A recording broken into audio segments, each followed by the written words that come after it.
नमस्कार दोस्तों, आप सबका स्वागत है आपके अपने चैनल गवर्नमेंट एग्जाम स्टडी में।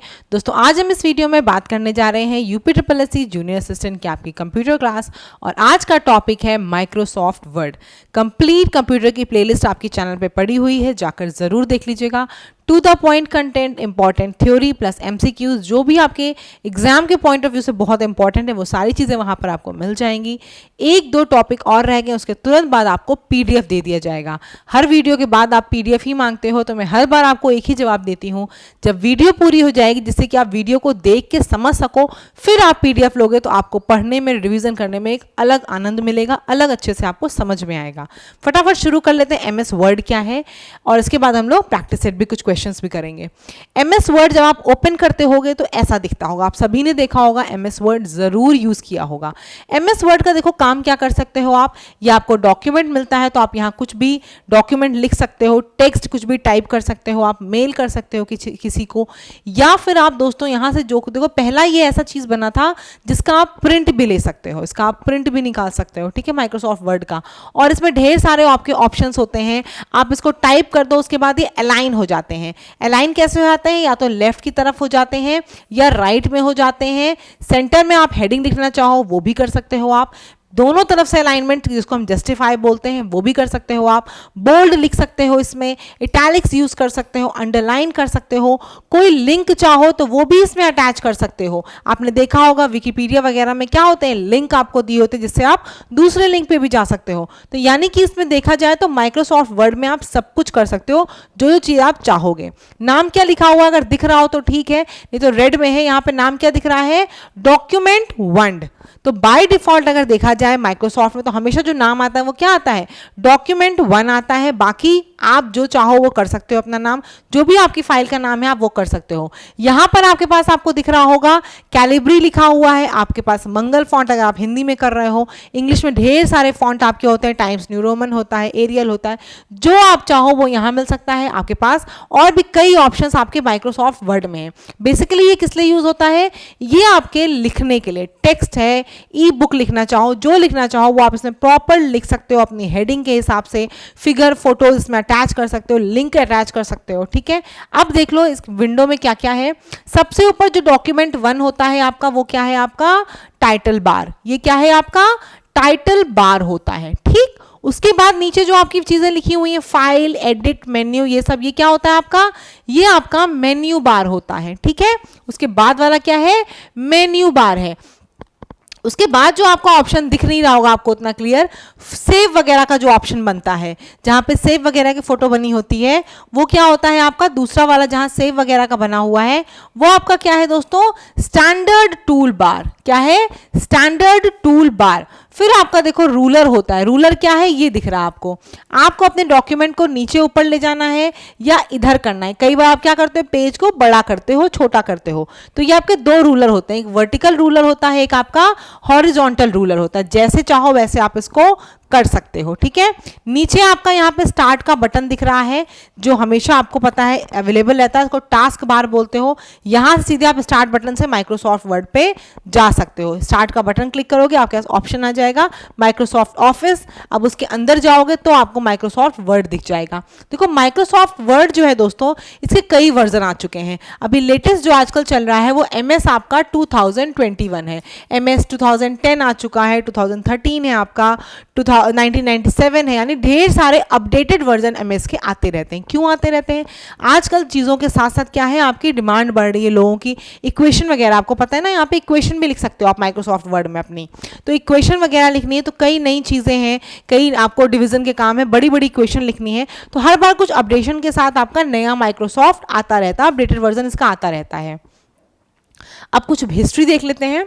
माइक्रोसॉफ्ट वर्ड को माइक्रोसॉफ्ट के द्वारा साल 25 अक्टूबर 1983 में लोगों के बीच लाया गया था। एमएस वर्ड को दो लोग, क्या नाम है देख लो, चार्ल्स सिमोनी और रिचर्ड ब्रॉडी ने मिलकर विकसित किया था, ठीक है। इन दो लोगों ने मिलकर माइक्रोसॉफ्ट वर्ड को विकसित किया था। कब आया था ये हमारे बीच? 1983 में। ये दोनों बहुत इंपॉर्टेंट है। क्यों? पिछली बार आपने देखा था आपसे WWW और एक और किसी के फाउंडर पूछे गए थे, तो इसीलिए हर बार मैं आपको जब कुछ पढ़ा रही हूँ तो आपको उनके फाउंडर जरूर बताती चल रही हो। तो किसने लाया था ये दोस्तों?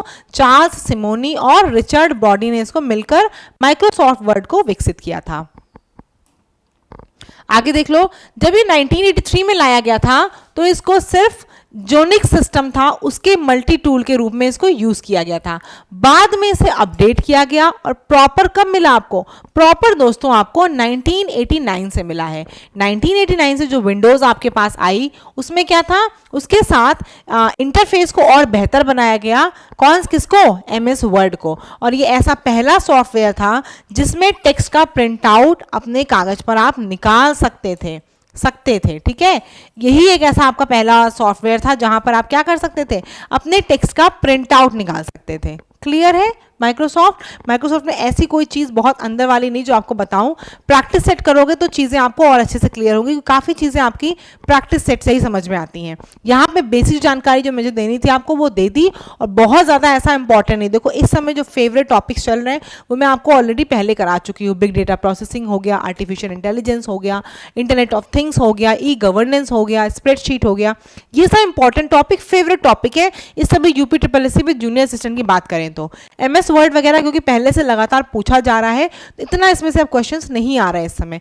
बाकी मैं तो पढ़ा ही रही हूँ, जब PDF दूंगी तो आपको अरिहंत के और जो क्वेश्चंस है, रिमेनिंग क्वेश्चंस, जो रिमेनिंग प्रॉपर्टीज मुझे लगेगा आपको बतानी, वो वहां पे आपको दे दूंगी। ठीक है, क्वेश्चन फटाफट देखो और वही हमेशा की तरह कमेंट सेक्शन में बताना कि आपके कितने अंक सही हो रहे हैं। और मेरे लिए खाली एक काम करना, वो ये है कि वीडियो अच्छी लगे तो कमेंट सेक्शन में जरूर बताना, प्लस वीडियो को लाइक करके अपने दोस्तों के साथ शेयर जरूर करना। पहला क्वेश्चन है, MS वर्ड को प्रारंभ करने के लिए निम्न में से किसका प्रयोग करते हैं? बताओ, MS वर्ड को अगर आपको प्रारंभ करना है तो आप किसका प्रयोग करोगे? 4 ऑप्शन है, फटाफट से बता दो। बिल्कुल सही, इसका क्या आंसर है? स्टार्ट मेन्यू का। MS वर्ड के लिए आप किसका यूज करते हो? स्टार्ट मेन्यू का। सबसे किनारे यहां देखते हो, यहां स्टार्ट मेन्यू होता है, उसी को क्लिक करोगे तो क्या मिल जाएगा आपको? माइक्रोसॉफ्ट वर्ड आपका खुल जाएगा। ठीक है, नेक्स्ट देख लो, कंट्रोल बटन्स की संख्या कितनी होती है? देखो 2 बटन आपके पास होते हैं, कौन सा होता है? एक CTRL जिसे आप कंट्रोल बटन बोलते हो कीबोर्ड में, और एक आपका शिफ्ट की होती है। ये दोनों कितनी होती हैं दोस्तों? बिल्कुल सही, ये दोनों आपकी 2-2 होती हैं। कंट्रोल की बटन की भी संख्या 2 है और शिफ्ट की भी 2 है। इसका क्या आंसर हो जाएगा? इसका आंसर आपका B हो जाएगा। ठीक, क्लियर है? नेक्स्ट देख लेते हैं, इंसर्शन पॉइंटर को निम्न में से किस नाम से जाना जाता है? इंसर्ट करने वाले पॉइंटर को किस नाम से जाना जाता है? बताओ, mouse pointer, cursor, entry pointer या फिर सिलेक्शन टूल? तो बिल्कुल सही, जहां पे आप इंसर्ट करते हो उसको क्या बोलते हैं? कर्सर बोलते हैं। तो किस नाम से जाना जाता है इंसर्शन पॉइंटर को? कर्सर के नाम से जाना जाता है। ठीक है, जिसके सही होते चले अपने मार्क्स लेते हुए चलना, जिसके नहीं सही हो कोई बात नहीं, ईमानदारी से अपने आंसर मार्क्स जरूर बताना मुझे। नेक्स्ट देख लो, जब वर्ड लोड किया जाता है तब ओपनिंग स्क्रीन पर एक डॉक्यूमेंट को डिस्प्ले करती है जिसका नाम क्या होता है? अभी मैंने आपको बताया, जब भी आप माइक्रोसॉफ्ट वर्ड खोलोगे तो बाय डिफॉल्ट क्या लिखा रहेगा? बिल्कुल सही, डॉक्यूमेंट 1। बाय डिफॉल्ट हमेशा डॉक्यूमेंट 1 लिख के आता है। फिर इस नाम को आप खुद से रीनेम कर सकते हो, जो आप चाहो उसका फाइल का नाम बना सकते हो। बाय डिफॉल्ट हमेशा डॉक्यूमेंट 1 लिख के आता है, डॉक 1 नहीं आता है, डॉक्यूमेंट नहीं आता है, डॉक्यूमेंट 1 प्रॉपर ऐसे लिख के आता है। क्लियर? चलो नेक्स्ट क्वेश्चन देख लो, प्रत्येक चयनित ब्लॉक के प्रत्येक पैराग्राफ के आरंभ में बुलेट लगाने के लिए निम्न में से किसका प्रयोग करते हैं? आपको पता है जब आप कोशिश करते हो, क्वेश्चंस वगैरह कुछ भी लिख रहे हो तो आप बुलेट लगा सकते हो। बुलेट यानी कि ऐसा सिंबल, ऐसा कोई सिंबल, जो चाहो वो आप लगा सकते हो। तो अगर आपको ऐसा करना है, अपने पैराग्राफ के आरंभ में बुलेट लगाना है, तो आप कहाँ पे किसका प्रयोग करोगे? इसमें से जल्दी से पढ़ो और मुझे बताओ। बहुत बढ़िया, इसका क्या आंसर होगा? इसका आंसर आपका होगा ए, होम टैब। होम टैब से आप ये सारे काम कर सकते हो। हर पैराग्राफ के बाद आप जो चाहो वो आपके पैराग्राफ में आ सकता है। ठीक है, जो आप सिंबल यूज करोगे वो सिंबल हर पैराग्राफ में ऑटोमेटिकली एंटर होता रहेगा होम टैब से। नेक्स्ट देख लो, MS वर्ड में किसी डॉक्यूमेंट को खोलने के लिए निम्न में से किस संयोग कुंजी का प्रयोग करते हैं? तो बताओ, किस संयोग कुंजी का प्रयोग करेंगे अगर आपको वर्ड को खोलना है? Ctrl+A क्या होता है दोस्तों? इससे आप सेलेक्ट ऑल करते हो। अगर आपको पूरा डॉक्यूमेंट सेलेक्ट करके बोल्ड करना है, इटैलिक्स में लिखना है, कुछ भी करना है, तो आप क्या करो, Ctrl+A कर दो क्लिक, पूरा जो आपका डॉक्यूमेंट है वो सेलेक्ट हो जाएगा। फिर आप उसको बोल्ड चाहो, उसकी फॉन्ट साइज बढ़ाना चाहो, जो चाहो वो आप कर सकते हो। ठीक, Ctrl+O, बहुत बढ़िया। इसका क्या आंसर होगा? इसका आंसर होगा आपका Ctrl+O। किसी भी आपको माइक्रोसॉफ्ट वर्ड में कुछ डॉक्यूमेंट को ओपन करना, आप क्या करोगे, Ctrl+O क्लिक कर दोगे। ठीक है, Ctrl+A करके देख लेना, जिसको नहीं पता है कुछ टाइप करके आप Ctrl+A करोगे, पूरा सेलेक्ट हो जाएगा। फिर आपको उसको जो भी करना है, जस्टिफाई करना है, बोल्ड करना है, आपको अपनी उसकी फॉन्ट साइज बढ़ानी, जो चाहो वो आप कर सकते हो। नेक्स्ट देख लो, MS वर्ड में किसी डॉक्यूमेंट को सेव करने के लिए किस कुंजी का प्रयोग करते हैं? जल्दी से बता दो। MS वर्ड में अगर आपको किसी डॉक्यूमेंट को सेव करना है तो आप किस कुंजी का प्रयोग करोगे? फटाफट से बता दो क्लास, क्या होगा इसका आंसर? बहुत बढ़िया, बेहतरीन। क्या होगा इसका? बहुत आसान है, Ctrl+S। Ctrl+S से क्या होगा आपका? S से आप हमेशा याद रखो सेव। तो Ctrl+S का प्रयोग किसके लिए करते हो आप? MS वर्ड में अपने डॉक्यूमेंट को सेव करने के लिए। सेव करते वक्त देखो दो ऑप्शन आते हैं, एक सिंपल सेव आता है और एक सेव एज आता है। जब आप सेव एज करते हो तो अपनी फाइल को जो चाहो नाम वो देकर आप उसको सेव कर सकते हो। ठीक है, चलो नेक्स्ट देख लेते हैं। पेज सेटअप विकल्प प्रायः किस टैब में स्थित होता है? बताओ। पेज सेटअप, पेज को जो सेटअप करना होता है उसका विकल्प किस टैब में है? बताओ। होम में, इंसर्ट में, पेज लेआउट में या फिर रेफरेंसेस में? तो किस में है? बिल्कुल सही बता रहे हो, इसका आंसर क्या होगा? पेज सेटअप विकल्प आपका पेज लेआउट में है। तो क्या हो जाएगा इसका आंसर? सी हो जाएगा। पेज लेआउट में आपका पेज सेटअप विकल्प है। आगे देख लो, नेक्स्ट हमारे पास क्या है। वर्ड डॉक्यूमेंट्स के नाम में जोड़ा जाने वाला विस्तार भाग कौन सा है? यानी कि पूछ रहा है आपसे वर्ड डॉक्यूमेंट का एक्सटेंशन क्या है। जैसे मैंने आपको एक्सटेंशन बता रखे हैं, किसके किसके? आपको एक्सटेंशन बता रखे हैं स्प्रेडशीट के, यानी कि माइक्रोसॉफ्ट एक्सेल के। और मुझे फिर से दोबारा कमेंट सेक्शन में बताओ आप लोग कि माइक्रोसॉफ्ट जो आपका वो है उसमें बताओ उसका एक्सटेंशन क्या है? माइक्रोसॉफ्ट एक्सेल का एक्सटेंशन क्या है? इसका तो पता ही होगा, बिल्कुल सही। वर्ड डॉक्यूमेंट का एक्सटेंशन क्या है? .doc। ये क्या है? वर्ड डॉक्यूमेंट का एक्सटेंशन। स्प्रेडशीट का मुझे एक्सटेंशन बताना क्या होता है? एक्सेल का, माइक्रोसॉफ्ट एक्सेल का क्या है? नेक्स्ट देख लो, प्रिंट प्रीव्यू आदेश किस टूल बार पर जाता है? प्रिंट प्रीव्यू क्या होता है? प्रिंट प्रीव्यू मतलब प्रिंट करने के पहले आप क्या करते हो, एक बार सोचते हो जो हमने डॉक्यूमेंट टाइप किया उसको देख लो किस फॉन्ट, मतलब किस पेज पे क्या चीज़ आ रही है। कई बार ऐसा होता है ना, ऊपर नीचे आता, मान लो क्वेश्चन ऊपर रह गया, आंसर नीचे आ गया, तो उसको देखने के लिए प्रिंट से पहले, निकालने से पहले हम क्या करते हैं? प्रिंट प्रीव्यू कर लेते हैं कि देख लेते हैं प्रॉपर चीज़ें हैं, कुछ अगर एरर है, कुछ गड़बड़ है, तो प्रिंट निकालने से पहले हम उसको सही कर दें, तब प्रिंट निकालें, है ना। तो प्रिंट प्रीव्यू आदेश किस टूल बार पर जाता है? तो बिल्कुल सही, इसका आंसर क्या होगा? इसका आंसर होगा दोस्तों Microsoft office button. Microsoft office button पर आपका क्या होता है? प्रिंट प्रीव्यू का आदेश आप दे सकते हो। ठीक है, चलो नेक्स्ट देख लो, प्रिंट करने के लिए निम्न में से किसका प्रयोग किया जाता है? बताओ। प्रिंट करने के लिए किसका प्रयोग किया जाता है? Ctrl+O क्या करने के लिए यूज कर रहे थे आप? ओपन करने के लिए, है ना। और प्रिंट करने के लिए क्या करोगे? बिल्कुल सही, Ctrl+P। Ctrl+P से आप क्या करोगे? प्रिंट कमांड दे सकते हो। ठीक है, सीधे आप Ctrl+P करोगे तो आपको क्या मिल जाएगा? प्रिंट हो जाएगा जो भी डॉक्यूमेंट आप चाहते हो। नेक्स्ट देख लो, इसके बाद MS वर्ड में किसी डॉक्यूमेंट को बंद करने के लिए माइक्रोसॉफ्ट ऑफिस बटन से किस कमांड का प्रयोग किया जाता है? बताओ। किसी डॉक्यूमेंट को अगर आपको बंद करना है तो माइक्रोसॉफ्ट ऑफिस बटन से आप किस कमांड का प्रयोग करते हो? मुझे एक चीज़ और बताओगे यहाँ साथ ही साथ, इसके लिए जो शॉर्टकट की यूज़ करते हैं, विंडो को क्लोज करने के लिए जो शॉर्टकट की है उसका नाम, उसका बताना। शॉर्टकट की क्या है? Ctrl+ क्या यूज करोगे आप? तो डायरेक्ट आपकी जो MS वर्ड की डॉक्यूमेंट होगी, फाइल, वो बंद हो जाएगी। मुझे बताना। इसका आंसर तो बिल्कुल सही, क्लोज होगा। क्लोज आप दबाओगे बटन तो क्या हो जाएगा? ये विंडो आपका क्लोज हो जाएगा। लेकिन मुझे क्या बताना है आपको, शॉर्टकट की बतानी है। अगर आपको माइक्रोसॉफ्ट वर्ड को क्लोज करना है, उसकी शॉर्टकट की क्या है, जैसे कि Ctrl+S सेव करने के लिए है, Ctrl+P प्रिंट करने के लिए है, क्लोज करने की शॉर्टकट की क्या है, कमेंट सेक्शन में बताना है आपको।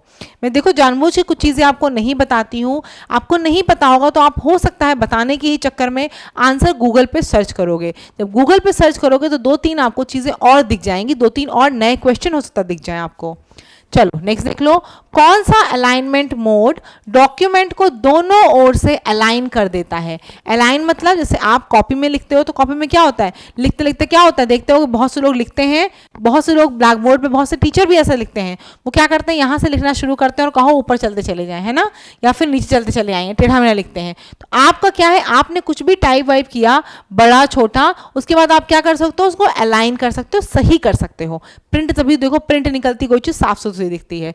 तो यहाँ पे क्या होगा, जो डॉक्यूमेंट को दोनों तरफ से अलाइन करे उसे क्या बोलोगे, बिल्कुल सही, जस्टिफाई। क्या बोलते हैं, जस्टिफाई बोलते हैं। इसका आंसर डी हो जाएगा, दोनों तरफ से आप उसको अलाइन कर सकते हो। लेफ्ट में तो आपको पता है लेफ्ट अलाइन होगा, राइट अलाइनमेंट से राइट अलाइन होगा, सेंटर से बीच में आ जाएगा, जस्टिफाई से दोनों तरफ से अलाइन होगा। तो इसका आंसर क्या हो जाएगा, जस्टिफाई। नेक्स्ट देख लो, फाइल को सेव करने के लिए किस मेन्यू का प्रयोग किया जाता है। तो फाइल को सेव करने के लिए किस मेन्यू का प्रयोग करते हैं, फटाफट देख के बता दो इसका आंसर क्या होगा। बहुत बढ़िया, इसका आंसर आपका व्यू होगा। फाइल को सेव करने के लिए किस मेन्यू का प्रयोग करते हैं हम, व्यू का प्रयोग करते हैं। क्लियर है। इसके बाद ये आपका लास्ट क्वेश्चन था। देखो क्वेश्चन और बन सकते हैं, ऐसा नहीं सिर्फ इतने क्वेश्चन बन सकते हैं। मैंने आपको एक टाइप, एक पैटर्न समझा दिया है। बाकी चीज़ें जब मैं पीडीएफ आपको दूंगी तो क्वेश्चन आपको और ऐड करके ही उसमें दूंगी, सिर्फ इतने नहीं रहेंगे। जितनी आपकी सी वाली जो आपकी आप क्या कहते हैं वो सीखते हो अपनी, वहाँ पर जितने क्वेश्चन हैं वो सब भी आपको देंगे, क्योंकि आपने ये तो देख ही रखा होगा आपका सिलेबस और जो आप सी प्लस प्लस जो सॉरी सी प्लस प्लस कह रहे हो, ट्रिपल सी जो आप सीखते हो, उन दोनों का सिलेबस लगभग एक है। तो ट्रिपल सी की जो पीडीएफ होगी उसमें भी काफ़ी इंपॉर्टेंट अच्छी चीज़ें हैं, वो भी मैं आपको जब पीडीएफ दूंगी तो दे दूंगी। बाकी ये क्लास कैसी लगी ज़रूर बताना। चैनल से नहीं जुड़े हो तो ज़रूर जुड़ जाओ, सब्सक्राइब कर लो चैनल को। पीडीएफ में जल्दी ही देने वाली हूँ। जो और डॉक्यूमेंट आपके बचे हुए, 1-2 और बचे हैं, मैं वो अभी आपको जल्दी से करा दूंगी, उसके बाद आपको पीडीएफ दे दी जाएगी। तो बस टेलीग्राम ग्रुप से ज़रूर जुड़ जाना, क्योंकि वहीं पर आपको पीडीएफ दी जाएगी। इसमें कोई क्वेरी हो तो ज़रूर पूछ सकते हो। और बहुत ज़्यादा मैं जैसे बता रही हूँ उसी टाइप के क्वेश्चन पे रहना, उसी टाइप के क्वेश्चन टू द पॉइंट आ रहे हैं, बहुत बेकार की चीज़ों में मत पढ़ना। बहुत से लोग देखो मैं देख रही हूँ वीडियो में भी बता रहे हैं कि छोटी छोटी पुरानी चीज़ें नहीं आ रही तो मत पढ़ो। मैं लेकिन आपसे एक चीज़ कहूँगी, देखो पुरानी चीज़ें मान लो नहीं आ रही हैं, इनपुट आउटपुट डिवाइसेस हो सकता है नहीं आए, लेकिन आपको बेसिक पता होना चाहिए। सपोज करो एग्जाम में जब देने आते हो तो 10 क्वेश्चन में से 1-2 ईजी क्वेश्चन आते हैं। सपोज करो वहाँ पे इम्पैक्ट और नॉन इम्पैक्ट प्रिंटर का क्वेश्चन आ गया कि इसमें से कौन सा इम्पैक्ट प्रिंटर है, line printer, Daisy wheel printer, तो आपको वो क्वेश्चन आना चाहिए। वो क्वेश्चन नहीं गलत करके आ सकते हो आप। टफ गलत कर दोगे परफेक्टली ओके, क्योंकि आपको नहीं आता कोई बात नहीं, इजी क्वेश्चन गलत नहीं कर सकते हो। तो जो ये कह रहे हैं कि पुरानी जो बेसिक चीज़ें वो मत पढ़ो, वो सब ज़रूर पढ़ के जाना। वो आपको वैसे भी आती होगी, आपको नहीं आती पुरानी चीज़ें, मुझे इतना पता है कि आप तैयारी करो, आपको वो आती होगी, वो ज़रूर रिवाइज करके जाना। बाकी जो एडिशनल है वो तो करते ही जाना है। मैं आपको बार बार देखो लगातार स्ट्रैटेजी बताती हूँ, तरीके बताती हूँ पढ़ने के। सोचती हूँ पूरे टाइम ये आपको गाइड करूँ प्रॉपर कि आप पढ़ाई करो। करना आपको है, पढ़ाई आपको करनी है, टारगेट आपको बनाने हैं, अपने टारगेट खुद बना के अचीव भी करने हैं। हेल्प के लिए प्लेलिस्ट बनी हुई है, टारगेट वहाँ से रोज के रोज फॉलो कर सकते हो आप। बस पढ़ाई करो। कंपटीशन देखो, समय आपको अच्छा खासा मिला है, लेकिन कंपटीशन बहुत टफ है। 15 नंबर कट ऑफ गई है, सब लोग अपनी जी जान लगा रहे हैं पढ़ाई करने के लिए, और जो नहीं लगाएगा देखो वो रेस से ऑटोमेटिकली बाहर हो जाएगा। आपको रेस में रहने के लिए इस समय कंपटीशन का दौर है, बहुत बहुत मेहनत करनी है। धन्यवाद चैनल पर देखने के लिए। पसंद आए वीडियो तो लाइक ज़रूर करना।